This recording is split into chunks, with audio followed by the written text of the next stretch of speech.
मराठी बोलणार. हा का झोपला?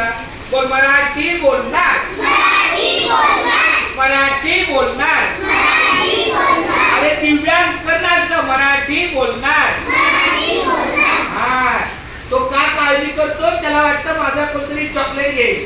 चॉकलेट ठेवा खाली.